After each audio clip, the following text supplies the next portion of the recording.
Right, hi, I'm Sam. I'm here today to sort of hopefully explain a little bit about special needs. All of you in the room have got young children with hyperinsulinism. Many of you will be going through the school system or will be approaching the school system.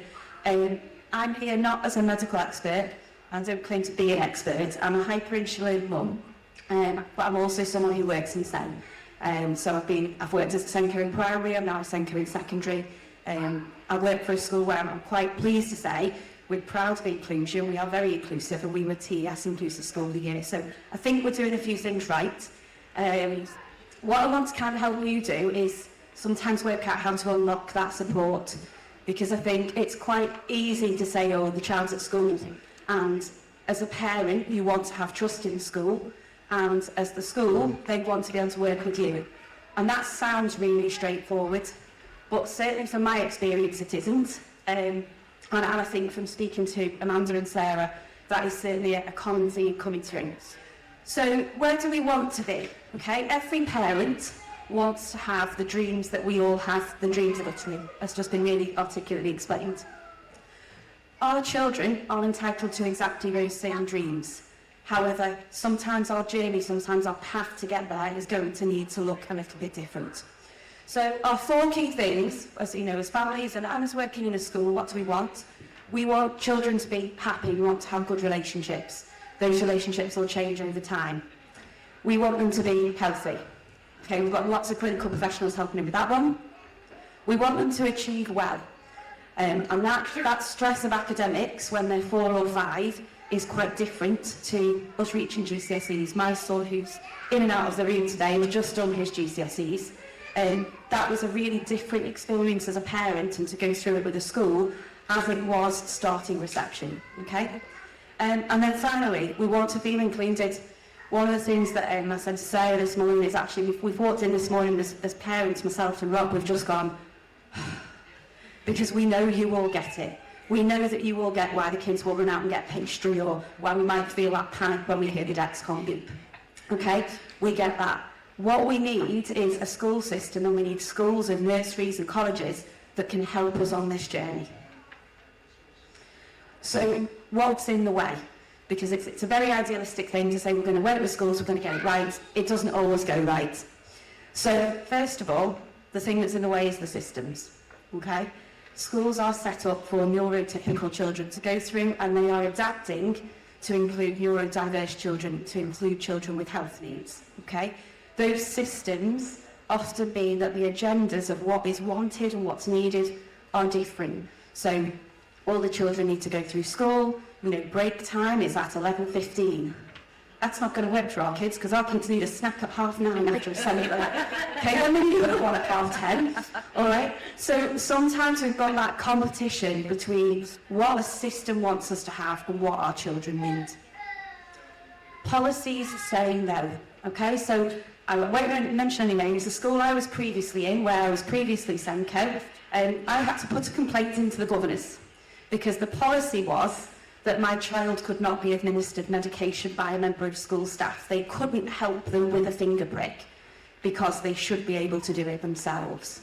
And when we talk about that psychological trauma that comes through, it's certainly one of mine that I'm still dealing with, because you're thinking, we're working together here, we're all working for these young people. So sometimes what's quite tricky is school or the council or the government will have a policy that says, no, you can't do it. Okay? Things are inconsistent. So throughout the presentation, I've tried to steal different things from different authorities around the country. One of the biggest challenges when we look at EHCPs, the application paperwork isn't even the same. If you live in Liverpool, or you live in Sefton, or you live in Essex or Hertfordshire, the paperwork's different, the funding streams are different, the systems are different. That's one of our challenges. And finally, funding.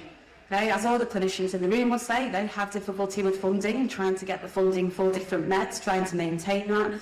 Schools, as you will know, have massive issues with funding. Okay? There is the first £6,000 that all children are entitled to have, but no school is given £6,000 times the number of children on the SEN register. That's part of their normal budget that pays for glue sticks, pays for electricity and pays for books. So that's part of one of the challenges when we're going to schools and saying our child needs this, our child's entitled to this. They are, but they've also got to pay the gas bill, okay? So they're those challenges. I split the challenges into two different sections because I think there's our logical challenges that are about systems and our brain, and there's our emotional challenges. So these are also going to come into it from school side and from parent side. So as a parent, you guys are not in the lucky position that I've been in, being a SENCo and the HR mum, okay? You don't necessarily know what policies are out there. You don't know what your children are entitled to. So sometimes that lack of knowledge in itself becomes really difficult because you don't know and you don't know who to ask. Because if the person that you're trying to ask in school is the one who's bound by the systems, you might not get the response that you need. Fear. Okay, fear as parents. The biggest thing we want is our children in school, happy, safe, and we want to trust the staff. It's not our starting point. We've got to build that trust. The first starting point is, oh my gosh, I've had my child with me for hours and hours every day. I'm there overnight. In many ways, when they're very little, you're keeping them alive, and then you've got to send them and let somebody else do that. Okay? So as a parent, just recognising that we've got that fear and anxiety when we're dealing with schools is really important. And I would say, please tell the school that. Please say, I'm really anxious, I'm really stressed, I'm really worried, I'm really scared to hand you the control, because that's what you're going to do. The flip side of that, as a member of staff who then is on the other side of it, is anybody who works in a school will say, as a member of staff, you can't show that fear to parents. You can't show, oh my gosh, I've never heard of this condition before. You mean it's like the opposite of diabetes, because that's what they know, and then that makes blood sugars go high. What on earth am I meant to do with this? And I think sometimes just as a parent, recognising that to be the person all day who wants to look after your child, but can sometimes be absolutely terrified, because when there are kids, if it goes wrong, there are kids. When it's someone else's child, you are walking a tightrope of thinking, I don't want to hurt them, I don't want to do the wrong thing for them. So sometimes just remember that fear goes both ways. Poor communication. Schools are busy places, families are busy lives. Sometimes those two things don't also interject, okay? I would still always say, give communication on your side. If it's been a really bad night, and I don't want you really still being up at 2 a.m, but if that's the point that you've been up all night and your child's not well, send an email first thing Monday morning. It's better than no communication. Negative experiences, because we carry them with us, and sometimes they're harder to smooth over than the positive ones. So if you've had a really bad experience in nursery or in primary school, when you then go to secondary school or to university, you're carrying that baggage with you. And again, please just be open about it. Like Amanda said before, it's fine to turn around and say to the school, I'm not naming and shaming, but my experiences in the past have been really negative, and that affects how I'm going to trust or not trust you. And that's where that trust comes in about. So Sarah asked me to just sort of look at where does child sit within SEN. So, I can't diagnose any of these children with SEN, it's not my job, I'm not going to attempt to. But these are the two criteria for what SEN and what a disability are. And the reason I'm including this is because of that beginning bit about lack of knowledge. So I'm going to try and give you some of that knowledge. I would say, from my opinion, every child with congenital hyperinsulinism, at least for a good few years, has got special educational needs. And that is because there's a D on the end of SEN. There's SEN, special educational needs, and disabilities. And child definitely falls under some of those. Today we've heard about the psychological impact. We've heard from Indy about the cognitive impact. We know ourselves as parents the emotional impact, the ups and downs. And obviously from working with these young people, we can see that when they are having a hypo, their communication is impaired. They are under 3.5, it is likely that they're going to struggle, particularly a young child, to articulate that. And there are 4 areas of need and special needs.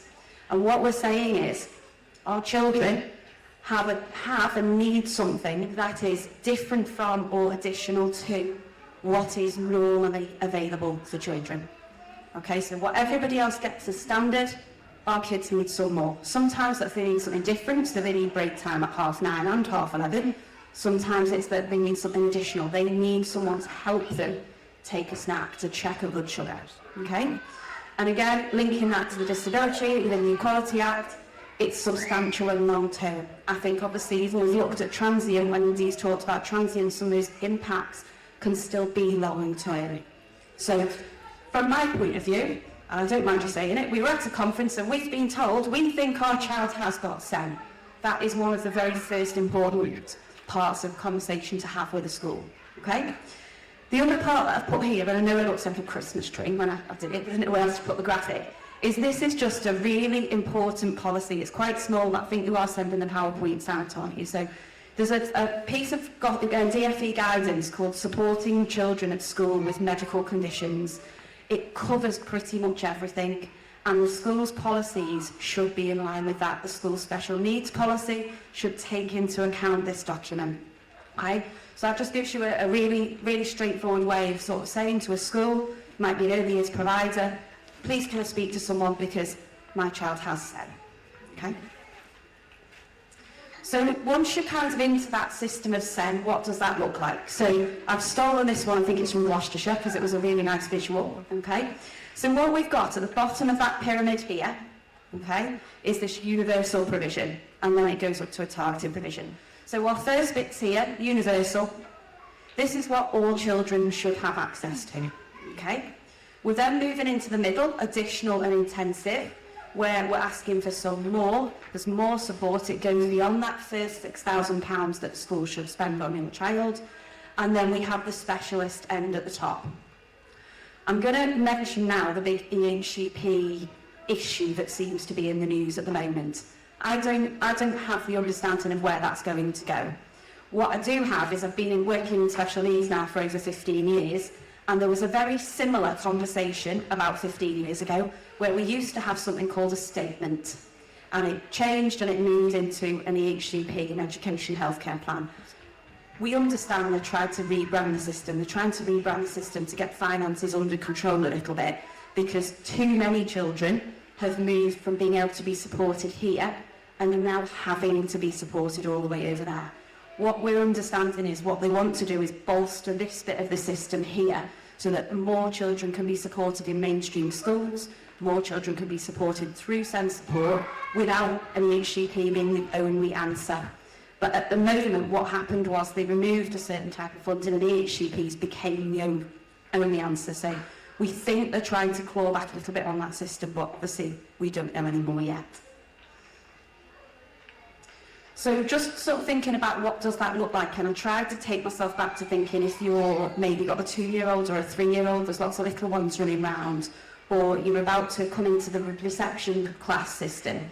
The first thing you want to do, I'd say, is make sure that you've been in touch with your early years consortia. So every area will have an early years team. When you go on your local council, you'll be able to find something called the SEN local offer. It's a legal thing they have to publish, and that will give you the information for who are the early years team, who are the first people that you can reach out to when your child might be starting nursery. Because of the free funded hours that we all get now, so that obviously wasn't the case when my children were little, but because there is nursery provision that's free from much older, these early years teams have had to expand really quickly. So in a lot of local authorities now, those services are really well set up. They're all about trying to identify those children's needs much younger. Okay? You'll always have those different offers. Your schools should publish something called a SEND information report. And when you read them, you'll probably be able to see how the schools show their SEND offers as very different. Okay? So you'll be able to see what SEND looks like in one primary school that you're looking at applying to, and what the support might look in another primary school. You're always going to have differences between primary schools and secondary schools because the systems are completely different. They don't have the security that your HI child will have had of having the same class teacher all day. Your child in high school will need to move through 5 lessons with 5 staff a day. And sometimes that's where that specialist level of support needs to come in, because your child needs that consistent person. They're only 10 or 11, they might not be ready to manage their HI independently. And finally, inclusive teaching, because I'm a big mantra for what that should be. Most children should be supported in school with just the systems that are in school. Schools will have first aiders, schools will have teachers who, whilst at the beginning of it, they may not know what HI is, they can learn what HI is. And if we can share with them, I was just reading through the booklets, the middle age and the teenage booklets, and actually thinking, they're brilliant to hand to staff. That's those sort of the middle and the older one. If you give that to a teacher and you say, this is what HI is, this is what it means, you're not the one having to explain what the beta cells in the pancreas do to make too much insulin. The booklet does it for you, okay? It just takes a little bit of that pressure off yourselves. Because where should we be? We should be at a place where inclusive teaching is strong enough that your children can be supported in their classroom, okay? They may have additional challenges and some of them may need to go out to specialist provision for some of that support. But the way I like to think of it is inclusive teaching is a bit like this building here. Buildings are built with steps, so therefore we have to build a ramp for someone that needs something different. Okay? If we built all the buildings with ramps, no one would need the steps, because the people who use the steps can use the ramp. And the people who don't need the ramp, there's no disadvantage to them using the steps. If anything, it's probably better for their knees to use a ramp than it is to use steps. Okay? So just think about it like that, really. When you're working with schools, you want to do as much as you can for your child to have the same experience that other people have. They just might need a different bit of support to get it. Okay, so what does this look like in early years in primary and secondary? I couldn't be honest, the first diagram started like a big spider's web of mess because I had all the different challenges up there. So I've tried to streamline them down. So in early years, where are your priorities? What are the key things that you need to address for a child starting school? Sense of safety. Because you are their safe person, you're the one that's looked after them, you're the one that's stopped them feeling high, low, wobbly, even though they can't recognise that themselves when they're 4, probably. So that sense of safety is really key. It's key for the children, but it's also key for you. You need to feel you've got that sense of safety in the school. That links in with attachment, okay? These youngest children, they've got their circles of attachment, you, your family. That then needs to broaden to include people at school, and that's where for our children, having key people, having key staff, having consistent staff is absolutely key. And I'd say the biggest challenge for youngest children is communication and interaction. They're learning to speak, they're learning to communicate, they're learning to play, and on top of that they're trying to learn to interpret their own body and learn to say, I don't feel right, okay? Sometimes for early years children, that's not necessarily words. So it could be that they carry a little teddy, a little hypo bear, tiny little blue bear or something, and when we give that bear to that nursery person, it just means something doesn't feel right. And then it's for the adult to interpret that. So just think when it comes to early years, it doesn't always have to be words.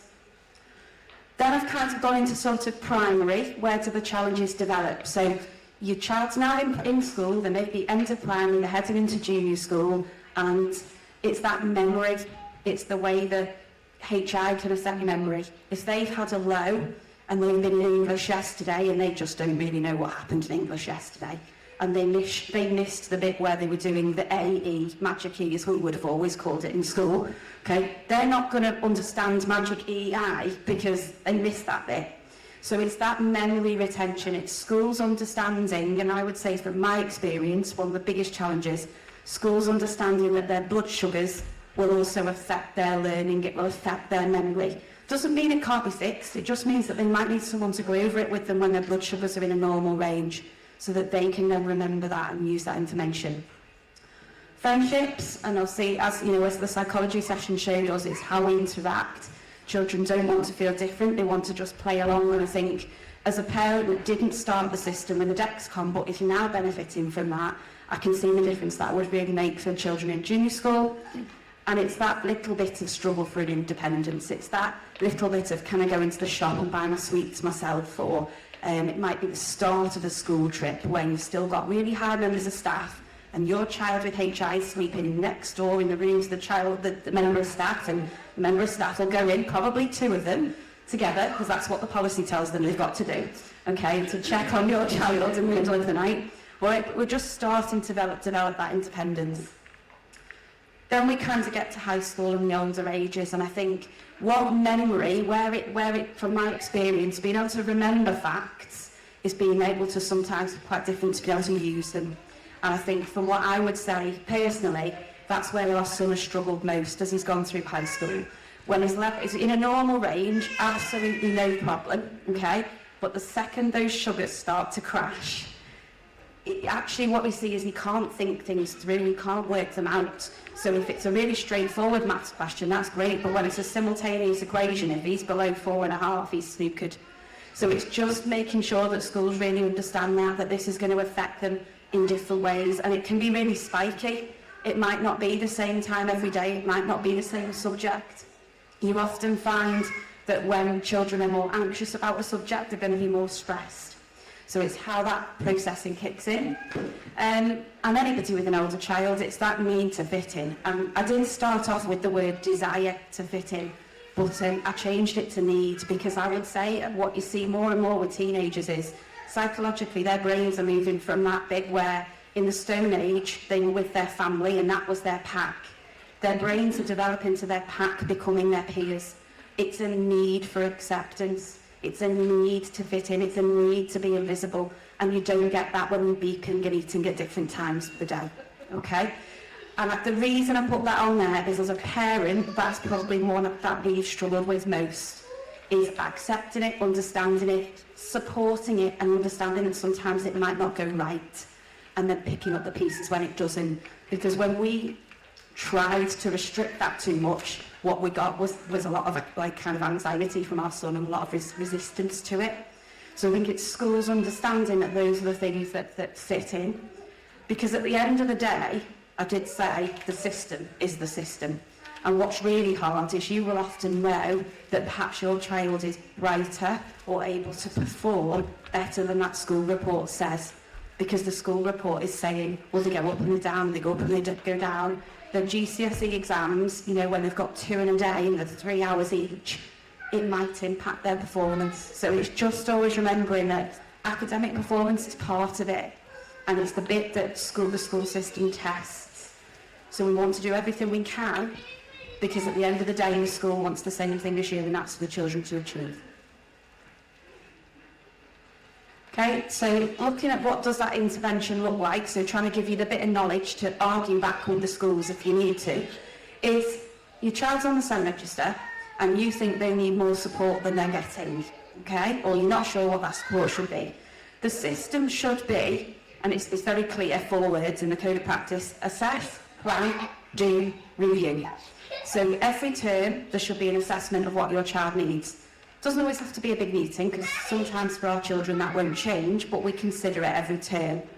What we're going to do about it, and what's the plan to help us do that. So that might be, for example, that your child is allowed to keep the coat on the corridors, because when the temperature's really cold in the winter, that's going to affect them on transition. It might be that your child needs to have some extra snacks. It might be that playtime in the winter needs to be in an indoor space, not an outdoor space. So they don't always have to be huge adjustments. Then we do it, and then it should be reviewed. And for anybody who is sort of struggling, thinking, I really think my child needs an EHCP, but I'm really struggling to get there, I'm battling with that, I don't know how to demonstrate that, this is how you develop it, this is how you demonstrate it.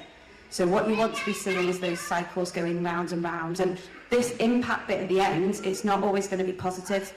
It might be, oh yeah, we've done really well, thanks for giving them a snack at 10:30. They feel much better about maths, the test scores have gone up, we can see that that's helping. It might sometimes be, no, actually, we've done all of that and it's still not enough, so what else can we add in, or what can we do differently? Okay, so then we come to EHCPs, okay? I'll be quite open, my son has an EHCP. And part of the reason he had one was because it was the only way to get some of the support that he needed in his previous school. That's not where I want you all to be. So, you know, as much as possible, please think about an EHCP, that it's not a sticking plaster. Having the label of an EHCP will not change anything. It's like having a label of HI. The label itself doesn't change anything. What does is the treatment for HI. What does is the support that can come with an EHCP. So If you're thinking about an EHCP, my first question, though, as a parent is, what do you want that to bring? Because sometimes there's a gap between maybe what you've sent to school and what they've interpreted you actually want. And sometimes that conversation of, right, I want my child to have X, Y, and Z, and they'll just go, oh yeah, we can do that, that's not a problem. There'll be other times where we say, actually, no, without that, for example, a young child who cannot self-monitor, cannot treat themselves with medication, can't test their own blood sugars. In some schools, they might say, well, actually, we need an EHCP to bring the money to pay for the adult to support with that. What I will say is, as a child gets older, an EHCP will cover your child till they start university, in which case it ends, or until they're 25 if they stay in some form of training. But it doesn't mean it has to. So your child may need a really high level of specialist support in primary school and probably year 7 and 8, I would think, because there's so many changes happening in high school. You might find by year 9 that the medical teams have got their treatment really settled. The DEXCOM helps them feel the ups and downs, and hopefully then they'll be starting to think, we don't need this forever. Okay, so that they're not something that has to stay in place forever. The advantage to them is they draw all your multi-agency information together, so when an application is made, they will contact your health team and ask for information. They'll contact social care, they'll ask for information. Okay?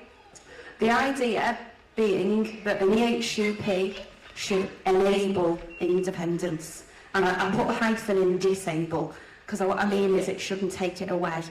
What you don't want is to have a 13-year-old who is used to having a TA stuck next to them like glue or with Velcro that then won't take responsibility for their own health needs and learning needs. So it's about finding that balance, and it's just you as families being really aware that that balance sometimes means stepping away in the same way you do as a parent.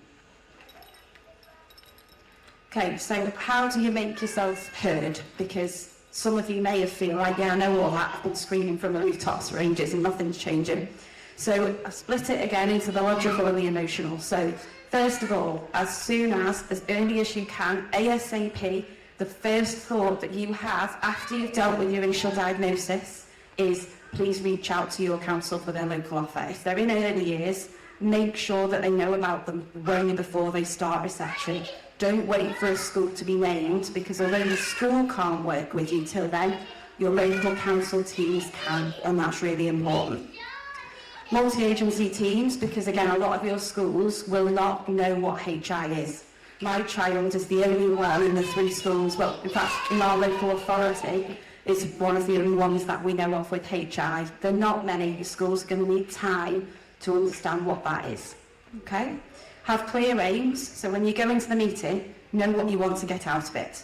Okay? And I'll be really kind of quite blunt in saying you can do that without confrontation, but you can say, look, I'm here today because I need to know that I can send my child to school and that you understand the impact this is going to have on them, and we can agree what support we're going to have in place. Be proactive about transition, so for primary to secondary, I'm talking the start of year 5. Do not be leaving it until year 6 to be starting to think about transition, okay? Get in there at year 5 again. Your local school might say, I can't do anything specific with your child yet because they're not on my role. That's just the policy telling them what to do, okay? But what you can do is you can work with your local authorities' provisions. A lot of you down south will have multi-academy trusts, so they have inclusion leads that work across them. And use the policies in the right ways for you as well. Sometimes you need to quote it. Sometimes you need to say, yes, actually, you can tell my child what time they need to have their medication because it says it in that document. Okay? And then emotionally, when you go into teaching, I'll be really honest, you don't do it for the pay. Okay? The summer holidays are lovely. Okay? You get really nice long summer holiday. People go into teaching because they want to make a difference for children. And sometimes in the cogs of exam results and pressure and things in the news, people just forget that a little bit, okay? But the reason they're there is because they want to make a difference for your child, and you want that same thing. So just keep your child at the middle. If you ever feel tensions rising in a meeting, like you feel you're about to have to battle for something, just say, can we just come back to what we're here for, and it's this little person, okay? It's making a difference for this child. Be honest. If you're stressed about it, tell them. If you don't like the way they've done something, tell them. Okay? Keep your conversation clear. Try to keep everything else out of it. Focus on what you're doing at the moment. And just remember that sometimes what we're allowed to do as parents, our parental practice, differs from what professionals are allowed to do. So, for example, I can do things for my own son as a HI mum that maybe when I was in work, I couldn't professionally do. So just sometimes when that frustration arises, just bear that in mind. So questions we've got at the end. So I'm just wanting to sort of signpost really a few sort of, I suppose, places that you can go to for support. IPSI is absolutely brilliant for anything legal advice in terms of SEN. SENDIAS, all the local councils will have a special education needs advisory service. Special Needs Jungle, once you add it on Facebook, pops up constantly, but there's loads of really good things on there. And wherever you are, you should have a parent carer forum as well. Okay, so they're always a really good halfway house that if you need some support dealing with a school, you can kind of come halfway into that parent carer forum. So thank you all very much for your time.